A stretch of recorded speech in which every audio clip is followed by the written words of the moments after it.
Hello everyone. हमने अपनी last video में जैसे देखा कि ग्रोथ क्या होता है, डेवलपमेंट क्या होता है, what are the differences between them and the stages क्या होती है। Now we will discuss about the factor influencing the development. जैसे कि हमने दो देखा, इंटरनल भी हो सकते हैं, एक्सटर्नल भी हो सकते हैं।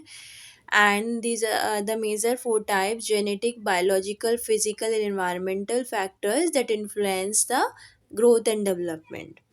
अब हम जेनेटिक फैक्टर की बात करते हैं तो determine the potential and limitation of growth and development, congenital malformation, hormonal disturbance, disability, genetic disease, trait and talent also inherited. हम बात करें जेनेटिक तो जीन रिलेटेड, जो कि किसी भी चाइल्ड को उसके पेरेंट्स से, ग्रैंड पेरेंट्स से मिले जाते हैं। वो डिसेबिलिटी भी हो सकती है, हार्मोनल डिस्टर्बेंस भी हो सकता है, जेनेटिक डिसीजेस भी हो जा सकती है, कंजेनिटल मैलफॉर्मेशन भी हो सकता है, ट्रेड्स भी हो सकते हैं, उसकी पर्सनालिटी कैसी होगी आगे, और टैलेंट भी हो सकता है जो कि उसके जीन के थ्रू से मिला हो, उसके पेरेंट्स से या ग्रैंड पेरेंट्स से। That will be a genetic factor which influence a growth and development. Genetic factor determine such as characteristics, it may be a physical, sex, status, and race.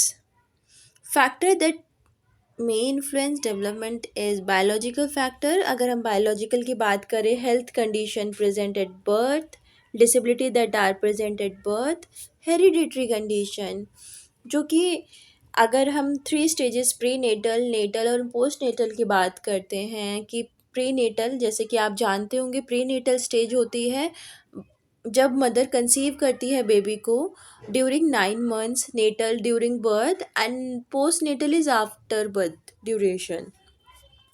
तो उस दौरान हेल्थ कंडीशन कैसी है, mother की health condition कैसी है, उसका nutrition कैसा है ड्यूरिंग प्रेगनेंसी, उसकी हेल्थ कैसी है, उसे अ,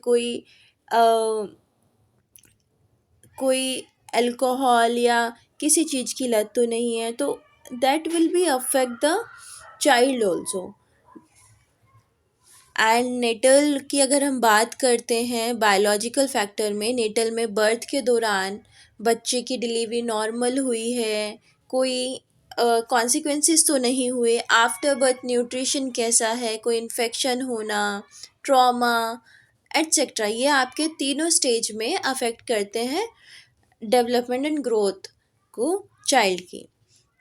एंड इन्वायरमेंटल फैक्टर की बात करें तो एक्सपीरियंस, हाउसिंग एक्सपीरियंसेस कैसे हैं natal, postnatal and prenatal stage में, prenatal, natal and postnatal stage में एक्सपीरियंसेस कैसे हैं मदर के, चाइल्ड के, न्यू बॉर्न बेबी के, हाउसिंग कंडीशन कैसी है, न्यूट्रिशन कैसा है, फाइनेंस कैसा कैसा है, अपॉर्चुनिटीज़ कैसी मिल रही है, कोई ड्रग या अल्कोहल डिपेंडेंसी तो नहीं है जैसे कि हमने बात करी।